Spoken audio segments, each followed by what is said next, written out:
दिल्ली के निवासियों ने सहयोग में जो मेहनत की है वो बहुत प्रशंसनीय है, क्योंकि आप जानते हैं कि सहयोग में हमारे कोई भी मेंबरशिप नहीं है, कोई रूल्स नहीं है, कोई रेगुलेशंस नहीं है, ना ही कोई हम लोग उसका रजिस्टर रखते हैं। और ऐसी हालात में कुछ लोग इससे इतने निगडित हो जाएं और इसके साथ इतने मेहनत से काम करें और ये सोचें कि एक जगह ऐसी होनी चाहिए जहां सब लोग आ सकें। अभी तो इनके घरों में ही प्रोग्राम होते हैं, तो इन्होंने मुझसे कहा था, मैंने कहा अच्छा देखो भाई, अगर मिल जाए तुमको कोई जगह तो ठीक है, सबके दृष्टि से जो भी होना है वो अच्छा ही है। पर मेरे विचार से तो दिल्ली के लोगों में बहुत ही ज्यादा परमात्मा का आशीर्वाद कार्यान्वित हुआ है, क्योंकि इस तरह से इन लोगों ने काम किया है ये देखकर बड़ा आश्चर्य होता है।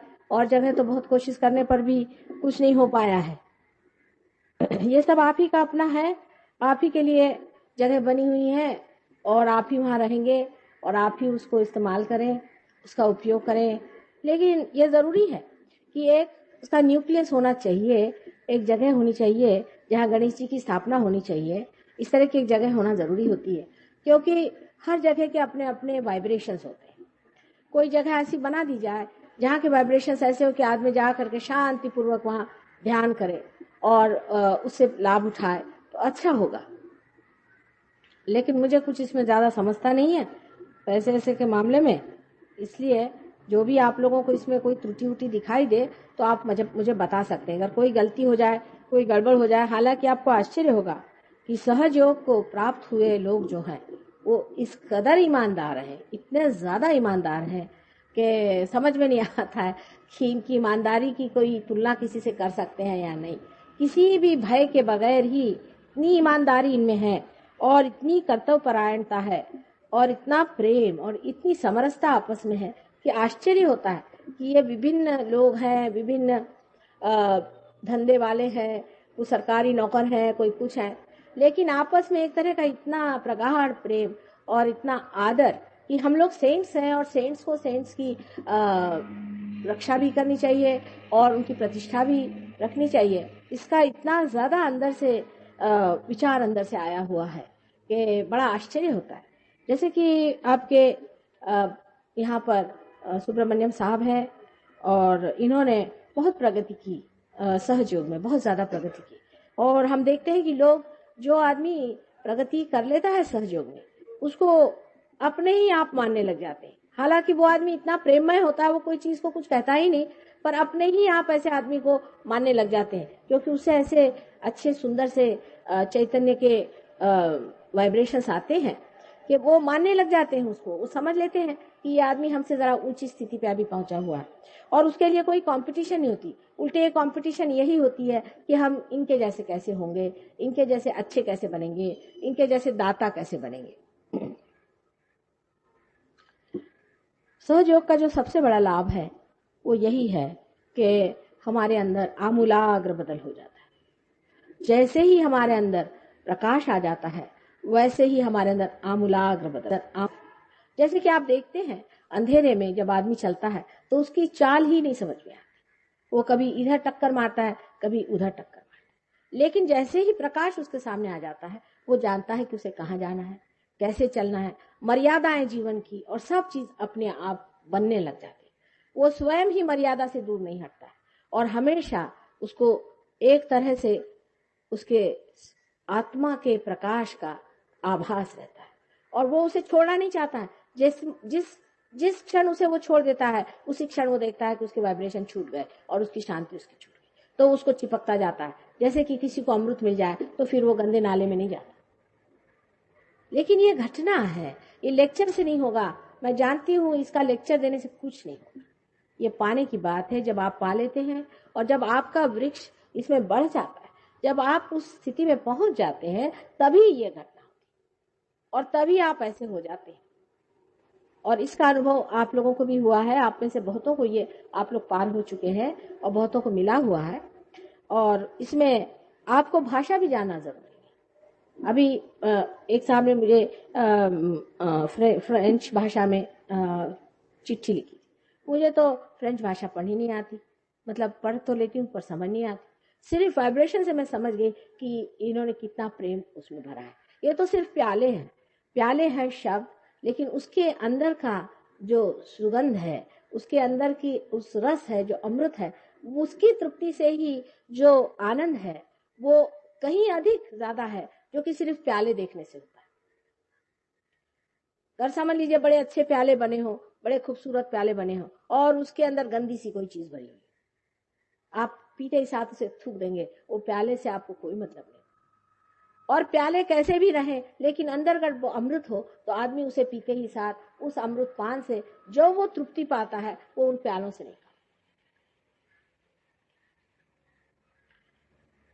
कल मैंने आपको कुंडलिनी के बारे में बताया था, और उससे आगे मैं आपसे बताना चाहती हूँ। हालांकि अब एक बड़ी अच्छी नई किताब निकल आई है, आप लोग कृपया वो भी ले लें, और उसमें काफी बारीकी से चीजें दी गई हैं, पर ये भी सब शब्द ही शब्द हैं, ये समझ लेना चाहिए। अनुभूति के सिवाय, इसमें कहरे बैठे सिवाय, सिर्फ ये दिमागी जमा खर्च करने से कुछ नहीं होने वाला।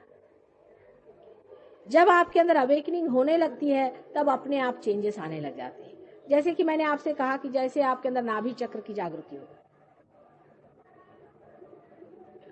तो पहली चीज ये हो जाती है कि आदमी में तृप्ति का स्वभाव आ जाता है, उसकी प्रायोरिटीज बदलती जाती है। एक साहब मुझे बता रहे थे कि माँ हमारे घर में तो कोई भी आता तो बैठता भी नहीं, 2 मिनट भाग ही जाता है, पता नहीं क्या हमारे घर में। और जैसे ही वो पार हो गए, उनके यहाँ रोज ही लोग आने लगे, बड़ा आकर्षण उनमें आ गया। तो मैंने कहा कुछ फर्क आया तुम्हें, क्या बात है? कहले हाँ मेरी समझ में आई क्या बात हुई। कहने लगे कि हालांकि मैं, I think you take him out somewhere, but हालांकि उन्होंने ये कहा कि जब लोग आते थे तो मैं कोशिश करता था कि उनको खुश करूं, उनको चीजें देता था, उनको मैं कहता था अच्छा ये लो, ये खाओगे, बैठो, लेकिन वो लोग पता नहीं कैसे ये समझ लेते थे कि मैं ऊपरी तरह से करा। और मेरी बीवी भी ये काम करती थी कि उनसे कहती थी आप ये खा लीजिए, ये भी ले लीजिए, पर कुछ चीज बचा लेती थी। वो लगता था उसको कि सब चीज सामने न रखे, कहीं सब रखे और सब खा गए तो कैसे होगा। और उसके बाद ये हुआ कि मैंने अपनी बीवी को भी देखा और अपने को भी देखा, कोई भी आता है तो हम दिल खोल के भाई आ गए, आओ बैठो, बिल्कुल इनफॉर्मल होके, अच्छा क्या खाओगे, अब ये ले लो वो ले लो, इस तरह से हम सारी सारी चीजों के सामने रखते। और आश्चर्य है कि उनकी बीवी कहने लगी कि पहले मैं इतना बनाती थी, सब लोग इतना खाते थे, उनका मन ही नहीं भरता, और अब मैं थोड़ा सा बनाती हूँ तो लोग कहते हैं आपके हाथ में इतना स्वाद कैसे आ गया, इतना अच्छा बनाया, और उसको खाएंगे और उसके बाद इतने संतोष से जाएंगे। धीरे धीरे वही लोग फिर सहयोग की ओर आने लगे। ये नाभि चक्र की एक विशेषता है कि स्त्री के हाथ में अन्नपूर्णा का वरदान हो जाता है, और जब ये नाभि चक्र पूरी तरह से प्रज्वलित हो जाता है तो हजारों आदमी भी अगर खाने पे रहे, खाना खत्म नहीं होगा, संतोष बहुत हो जाएगा। लेकिन लोग अगर सोचे कि कितना बनाया तो ज्यादा बनाया नहीं हो, लेकिन उसमें संतोष आ जाता है, आपके हाथ से संतोष के वाइब्रेशन उसमें चले जाते हैं और आदमी उसे खुशी से खाने लगता है।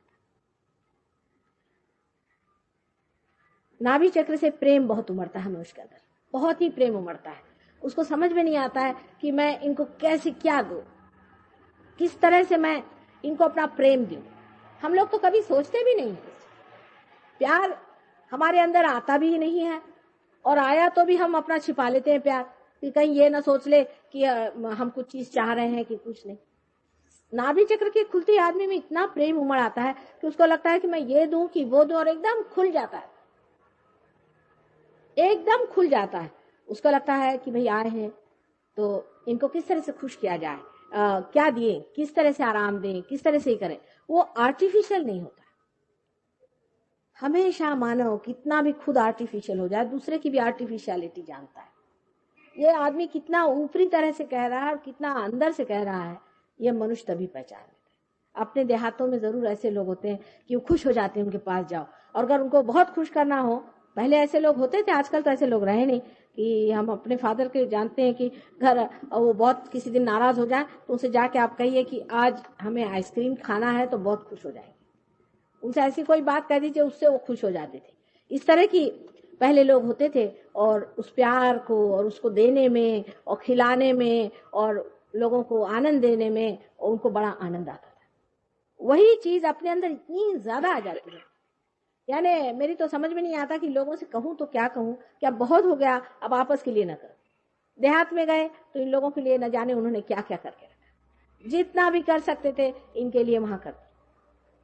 ये अंग्रेज लोग कहते हैं कि हमें कभी नहीं मालूम था कि आपके हिंदुस्तानियों में इतना प्रेम होता है। अब मैंने कहा तुम लोग नहीं हो, तुम में भी तो बहुत प्रेम आ गया है, उनमें भी आ गया है, तुम में भी आ गया है, सब प्रेम का आंदोलन चलता है। हम लोग ज्यादा से ज्यादा अपने बच्चे या बीवी या घर के 2-4 लोगों को प्यार करते, वो भी पता नहीं कितना करते, उसमें भी हमारा अपना बना ही रहता है। लेकिन समझ लीजिए बहुत दिन बाद अपना बेटा आ रहा हो लड़ाई से लड़के, तो फिर हमारा जी करता है कि अब मिले किस तरह से।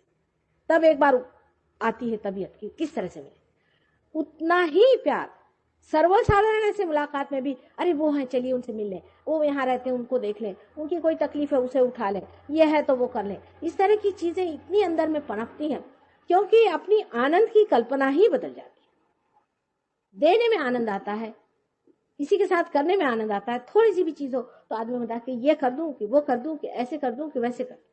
और इसका आनंद हम लोग आजकल आर्टिफिशियली इतना कैलकुलेट करते हैं हर एक चीज को, उसे नहीं आ सकता। तो ये जो प्रेम है जो अपने नाभि में उभरता है, जो हमारे चित्त में फैलता है, इतना ये सर्वव्यापी है और इतना आनंददायी है, इतना शांतिमय है कि आपकी तबीयत खुश हो जाती लोगों से। अब मैंने तो ऐसे भी लोग देखे हैं कि जो लोगों से बोर ही होते रहते लोग, हमेशा कोई आया तो फोन पे कहते भाई हम नहीं है घर में, जाइए। भागते रहते, लोगों से भागते रहते सुबह से शाम। कुछ लोग होते भी बड़े बोर हैं, भागते रहते हैं, उसके बाद में अपने से भी भागते रहते हैं।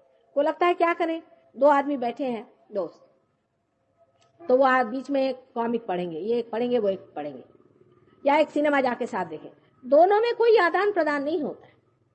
लेकिन सहयोगियों का ऐसा नहीं, ये लोग कुछ पढ़ते नहीं है, कुछ नहीं। जब साथ बैठे रहते तो सब शांति से अपने साथ बैठे आपस में मजा उठा।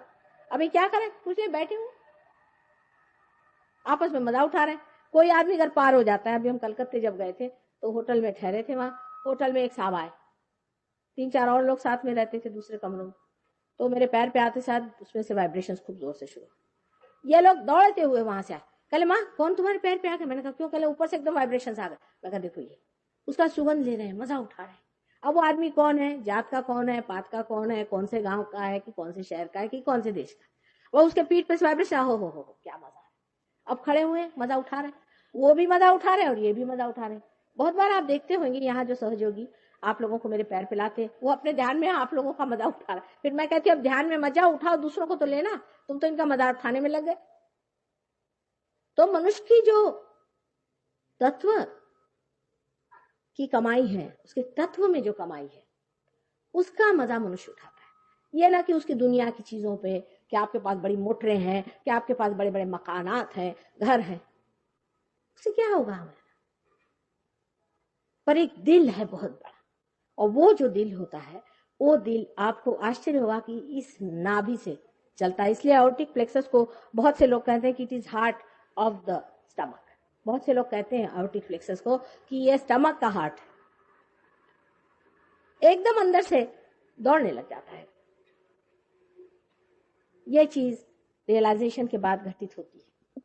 नाभि चक्र के बहुत ही उपकार है, और जब होता है तो आपको खुद ही लगता है कि मैं कभी इतना मजेदार आदमी नहीं था, मैं ऐसा कैसे हो गया, कुछ समझ में नहीं आता। मैं तो हर समय, मैं भी शायद बड़ा बोल रहा हूँगा और सबको बोर करता रहा हूँ, लेकिन अब मुझ में क्या मजा आ गया है। और खुद आप अपने से भी बोर नहीं होते। अब अकेले बैठे हुए, अब आपको नहीं लगता कि अब बोर हो रहे हैं, आप सिगरेट पियो, बस अपना मजा उठा रहे हैं, बैठे हुए आराम से। आपको मन नहीं करता कि ये चीज करो वो चीज करो। आदमी ज्यादातर आते इसलिए लगाता है कि वो बोर हो जाता है, वो अपने से बोर होता है, दूसरों से बोर होता है। मनुष्य का कोई उसको आदान प्रदान नहीं रह जाता। अगर किसी को घर पे बुलाए तो खाना जरूरी होना चाहिए, कोई जरूरत नहीं, बस संगत करो, बैठो मजे में, अपना प्रेम खाओ, प्रेम जियो। जो पहले आपको खाने पीने में, आपस के फालतू की चीजों में जो मजा आता था, उससे कहीं गुना अधिक सिर्फ बातचीत में। बातचीत भी नहीं हो, बैठे हुए संगति में बैठे, जैसे पता नहीं कब के बिछड़े मिले, शांति आपस में कर रहे। ये चीज आपको नाभि चक्र से मिलती है। स्वाधिष्ठान चक्र से आपको क्रिएटिविटी मिलती है। जब स्वाधिष्ठान चक्र जागृत हो जाता है तो आपके अंदर क्रिएटिव आप हो जाते हैं। यानी ये कि यही जो पेड़ है इसे आप देख रहे हैं, इसको आज देख रहे हैं, सालों से देख रहे हैं, आपको इसमें कोई खूबसूरती नहीं दिखाई, लेकिन पार होने के बाद आपको देखते साथ आपको लगता है कि इसमें कितने कलर्स आ गए हैं, इसमें कितना आकार आ गया है। ऐसी ऐसी चीजों में आपको खूबसूरती दिखाई देती है। इसका उदाहरण ज़ेन सिस्टम जो है, वो लोग भी ज़ेन भी सहयोगी थे, और विधि तामा साहब, और उन्होंने ज़ेन नाम की जो संस्था चलाई हुई थी, उसमें सिर्फ 26 रियलाइज सोल थे। यही एक दोष है अगर ज़ेन का है तो, कि उसमें ज़्यादा लोग रियलाइज नहीं हुए क्योंकि टाइम नहीं था। लेकिन आप उनको पढ़ें तो एक गुलाब के फूल ही पर, या एक साधारण वन में खिले हुए फूल पर ही उन्होंने कविता लिखी, और इतनी सुंदर वो है। लेकिन वो अगर कोई आदमी रियलाइज नहीं होगा तो उसका मजा नहीं उठा सकता। वहां पर तो जो मॉस होता है, उस मॉस का तक वो गार्डन बनाते हैं, और उसको आप देखने जाए तो इतनी बारीकी से और खूबसूरती से बनाया। एक सिर्फ रेत ऐसी बिछी होगी, उसके अंदर कुछ पत्थर रखे होंगे, और आपसे कहेंगे बताइए ये क्या है, तो हमने कहा ये कुछ भी नहीं है, यही ये है। वो इस तरह की चीजें बनाते हैं कि आप निर्विचार हो जाए, कोई विचार ही ना उठे।